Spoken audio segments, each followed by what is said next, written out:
Welcome back, everybody, to the Deep Dive. So today we're diving into something that's pretty mind-blowing, even for us. We're talking about a new AI model. It's called MiniMax-01. Oh, yeah, I've heard of that one. And, I have to say I'm really excited about this one because it seems like they're really tackling a problem that's been holding AI back for, well, basically forever. Yeah, I know what you mean. I mean, you sent over some excerpts from this technical paper about MiniMax-01, and honestly, I had to, grab a second cup of coffee just to wrap my head around it. But yeah, it's dense. it's dense, yeah. It is. But what really stood out to me was this whole issue of context and how this model is handling it in a way that's, well, completely different from anything we've seen before. Yeah, context is huge, right? Like, if you think about it, it's the key to really understanding anything. And for AI, that's been a major stumbling block. Exactly. It's like, how can you expect an AI to understand a complex topic if it can only see a tiny piece of the puzzle at a time? Right. Like, imagine trying to read a book, but you can only see, like, one sentence on each page. Yeah. Or trying to have a conversation where you can only remember the last 3 words someone said. It just wouldn't work. It would be a mess. Yeah. So that's what's so cool about MiniMax-01 is like they said, okay, screw the limitations. We're going to build a model that can handle a ridiculous amount of context. Yeah, and they did. I mean, 1 million tokens during training. 1 million? Yeah. And then they went even further during inference, extrapolating it out to 4 million tokens. Yeah, that's insane. It's like processing an entire library's worth of information. It's mind-boggling. It is! I mean, that's just on a whole other level. Totally. So how'd they pull it off? What's the secret sauce here? Well, it all comes down to this new technique they've developed called lightning attention.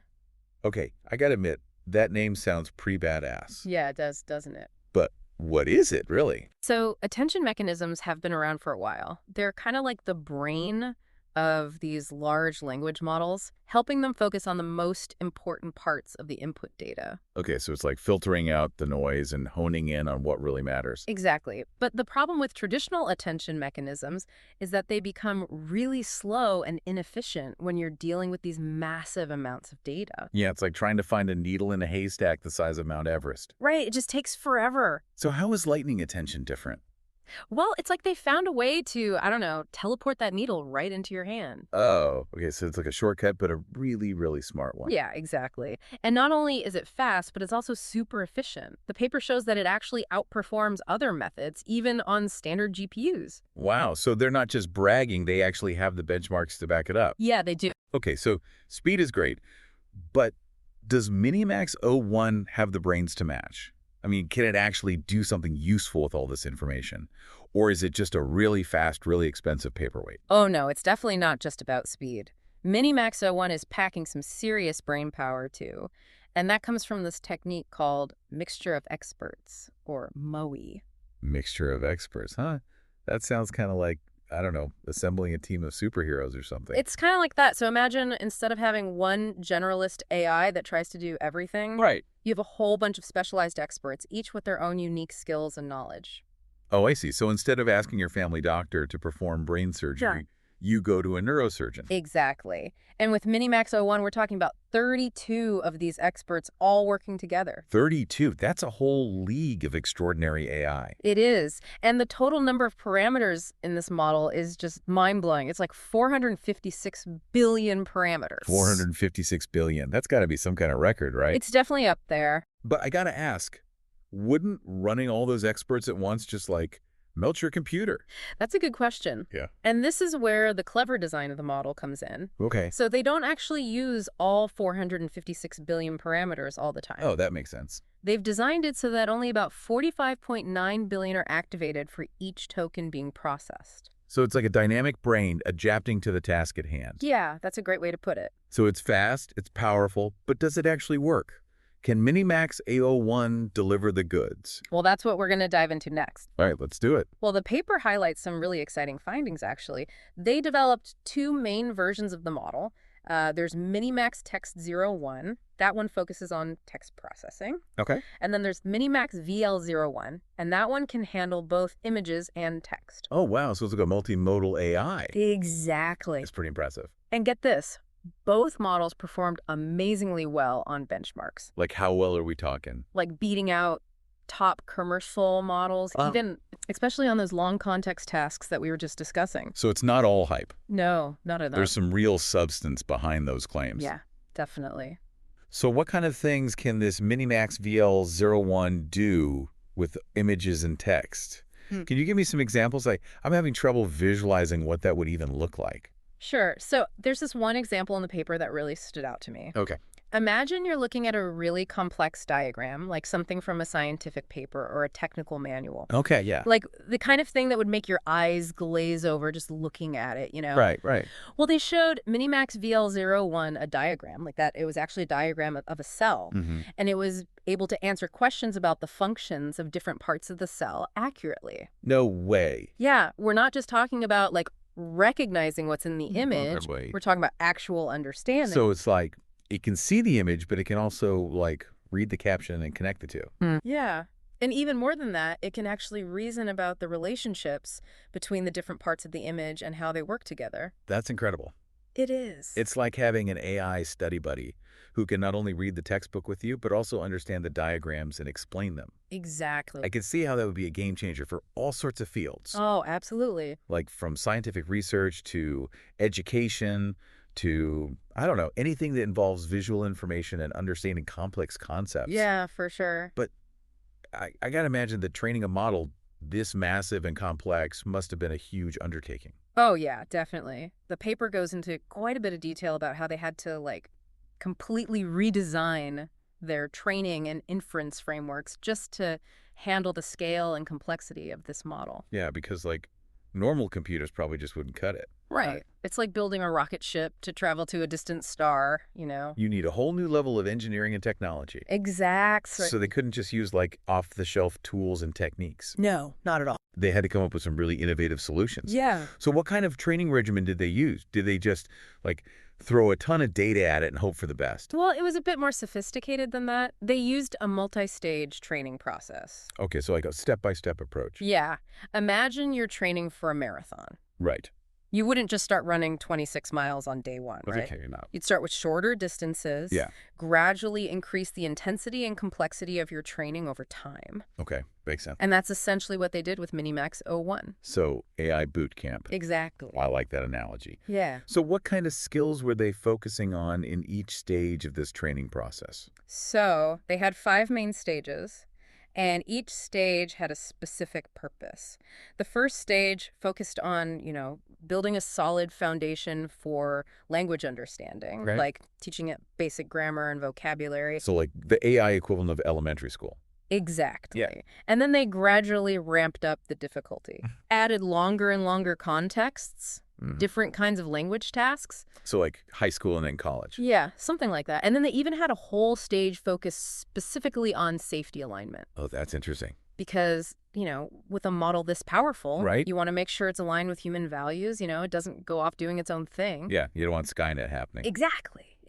So they've built this incredible AI brain. Yeah. But now what can we actually do with it? Oh, what? Like, does the paper talk about any real-world applications? Absolutely. And this is where it gets really exciting, I think. Okay, all ears.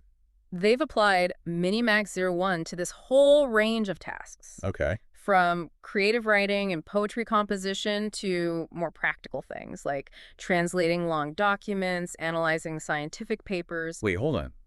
It can write poetry. Yeah, That's pretty wild. it is. I always thought of AI as being, like, good at logic and analysis, but not so much with creativity. Right. It's true that AI has traditionally been better at those tasks that involve, like, logic and reasoning. Yeah. But models like MiniMax-01 are showing that AI can also be incredibly creative. Huh. That's fascinating. Yeah, they actually had MiniMax-01 generate poems and stories and even song lyrics just based on prompts from users. So you could give it like a theme or a starting line and it would just run with it. Yeah, pretty much. That's pretty amazing. And what's even more impressive, I think, is that people who've actually used MiniMax-01 for creative writing, they said that it's not just about generating, like, random text. Okay. They say it feels like collaborating with an AI muse. Whoa, that's deep. Like, it sparks their own creativity and helps them come up with ideas that they wouldn't have thought of on their own. Wow, I never thought of it that way. Yeah, It's like having an AI brainstorming partner. exactly. Okay, but what about those more practical applications you mentioned, like the translation and analysis stuff? Can it really hold its own in those areas? Oh, absolutely. And that's where its ability to handle those long contexts really shines. Okay. Think about translating a technical manual or a legal document, something filled with really complex terminology and intricate sentence structures. Yeah, that's stuff that even human translators struggle with sometimes. Right. Traditional translation tools often struggle with that kind of material because they can't keep track of all the nuances and dependencies. Yeah. But MiniMax-01, with its massive context window, can handle it with ease. It's like having a translator who can understand not just the individual words, but the entire document as a whole. That's incredible. And it's, I can see how that would be incredibly valuable in fields like international business, yeah, diplomacy, for sure. scientific research. For sure. What about analyzing scientific papers? How does it do that? Well, imagine you're a researcher and you're trying to stay up to date on the latest findings in your field. Right, which is basically impossible these days. There's so many papers coming out all the time. Right, exactly. You're bombarded with new papers every day, Yeah. and it's impossible to read them all in detail. So MiniMax-01 can just, like, read them all for us. Well, not quite read them all for you, No. but it can help by, like, summarizing those papers for you, Okay. extracting the key findings, highlighting the most relevant information. It can even identify connections between different papers that you might not have noticed on your own. So it's like having an AI research assistant Exactly. that can do the heavy lifting for you, allowing you to focus on the big picture. Exactly. I can see how that would save researchers a ton of time and effort. Yeah, definitely. What about education? How is MiniMax-01 being used in that area? Well, think about personalized tutoring or adaptive learning platforms. Okay. MiniMax-01 can, like, analyze your learning style Yeah. and tailor its explanations to your specific needs. Oh, that's cool. It can identify areas where you're struggling and provide additional support. Or it can, challenge you with more advanced material if you're ready for it. So it's like having a custom-designed educational experience. Exactly. That's pretty awesome. But with all this talk about AI taking over jobs, I have to wonder, like, is MiniMax-01 going to put teachers and translators out of work? That's a valid concern. Yeah. And it's something we definitely need to be mindful of as AI continues to advance. Right. But I think it's more likely that AI will augment human capabilities rather than replace them entirely. Okay. Think of it as a collaboration Yeah. where AI handles the more routine tasks Right. and frees up humans to focus on the more creative and strategic aspects of their work. So, like, a translator might use MiniMax-01 to do, like, a first pass on a document, Exactly. and then go in and refine the translation, adding their own stylistic flair and cultural nuance. Yeah, exactly. Okay, that makes a lot more sense. Yeah. It's about using AI as a tool to enhance our own abilities, Yeah. not to replace us altogether. Right. I'm curious, though, how do people actually interact with MiniMax-01? Is it just like a bunch of code, or is there a more user-friendly interface? Well, the researchers have been working on developing more intuitive interfaces that allow people to interact with MiniMax-01 in a natural and conversational way. Yeah. You can, like, type in questions or prompts just like you would with a search engine. Right. And the model will respond with text, images, even audio, depending on the task. Oh, wow. So it's like a really advanced chatbot, but on steroids? Yeah, kind of. That's amazing. Yeah, and they've also been experimenting with voice interfaces, so you can literally talk to the AI. Okay, now that's just straight out of sci-fi. It is, right. It's like something out of Star Trek. Yeah. I can't wait to see what they come up with next. Yeah, me too. But before we get too carried away with the future, let's step back and think about the bigger picture for a moment. Okay. MiniMax-01 is obviously a major technological achievement. Yeah, it is. But what does it tell us about the future of AI? Where do you see this all going? That's a great question, and it's one that I think about a lot. Yeah.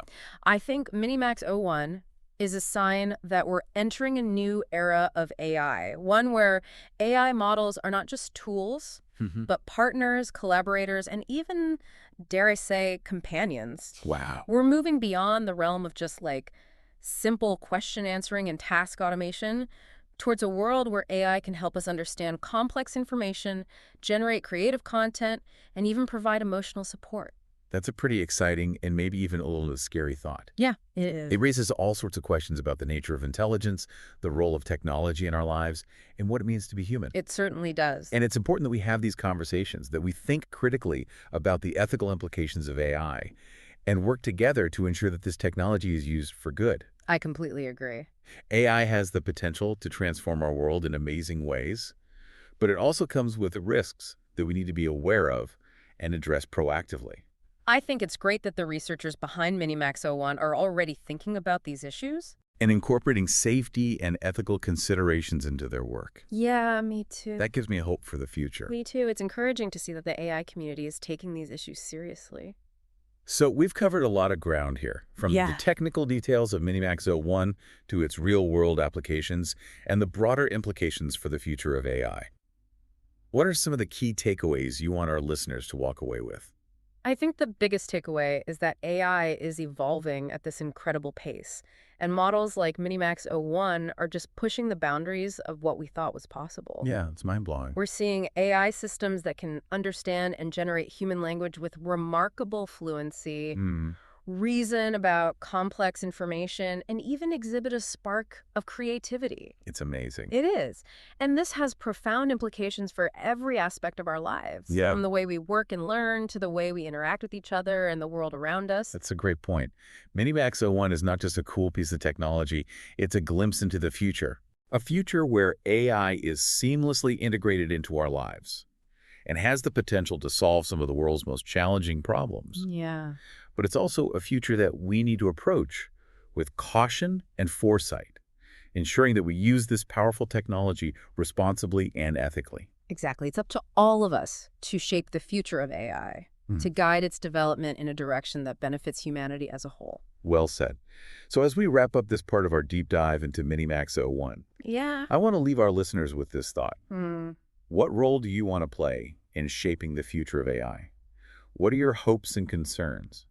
And how can we work together to create a future where AI empowers us, connects us, and helps us create a better world for everyone? Those are great questions to ponder. Yeah, I hope everyone listening will take some time to really think about that. Me too. And I encourage everyone to stay informed, engage in conversations about AI, and advocate for responsible development and use of this powerful technology. You know, as we've been talking about MiniMax-01, its capabilities, how it's trained, even those real-world applications. One thing that really jumps out at me from the paper is this constant theme of optimization. It's like the researchers were obsessed with squeezing every ounce of performance and efficiency out of this model. It's true. They really went all out. Like they weren't just satisfied with building something that worked. They wanted to build something that worked perfectly. Yeah, it's like they were pushing the limits of what's even possible. Exactly. And not just on the technical side either. Right. They also focused on the user experience. Yeah. Making sure that interacting with the model was as smooth and intuitive as possible. Like they wanted to make sure that MiniMax-01 was actually usable, not just some, research project that's stuck in a lab somewhere. Exactly. So they optimized the technology. Yeah. They optimized the user experience. But what about the bigger picture? What does this focus on optimization tell us about the future of AI, in your opinion? Well, I think it points to a trend we're seeing across the entire field of AI research. A shift towards not just bigger models, but smarter, more efficient, and more human-aligned models. It's not enough to just throw more data and computing power at the problem. Exactly. We need to find ways to make AI more sustainable, more accessible, and ultimately more beneficial to society as a whole. It's like with any technology, right? Yeah. The first cars were clunky and inefficient. Oh, yeah. But over time, they became more streamlined, more reliable, and more user-friendly. Yeah. And it seems like AI is going through a similar evolution. Absolutely. And I think MiniMax-01, with this focus on optimization, efficiency, user-centered design, it's a great example of what this next generation of AI might look like. I completely agree. So where do we go from here? What are the next frontiers in AI development, do you think? Ooh, that's a big question. Yeah, it is. But I think one area that's particularly exciting is the development of AI systems that can learn and adapt continuously, much like humans do. Oh, that's interesting. Imagine an AI that can not only process information, but also learn from its experiences, update its knowledge base, even develop new skills over time. That would be incredible. It would, wouldn't it? It'd be like having an AI that's always getting smarter and more capable. Yeah, always learning, always evolving. Exactly. Okay, that's one frontier. What else?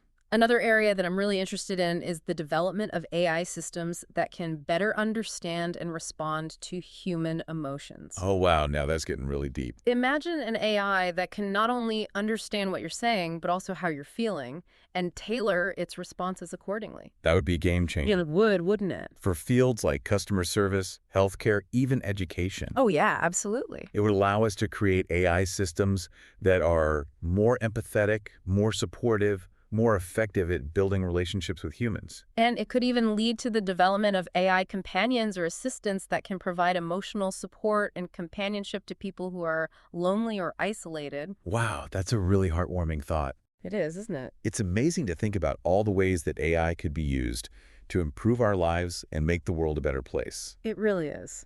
But as with any powerful technology, I guess there are also potential risks and challenges that we need to be mindful of. Absolutely. We need to think carefully about the ethical implications of AI, ensure that it's developed and used responsibly, and make sure that its benefits are shared widely and equitably. Couldn't have said it better myself. So as we wrap up our deep dive into MiniMax-01, I want to leave you with this thought. The future of AI is not predetermined. It's something that we're all shaping together through our choices, our actions, and our conversations. Yeah. What kind of future do you want to create? That's the question, isn't it? That's the question. And I hope everyone listening will take some time to really think about it. Me too. Thanks for joining us on this journey into the world of MiniMax-01. It's been a pleasure. Until next time, keep exploring, keep learning, and keep imagining the possibilities.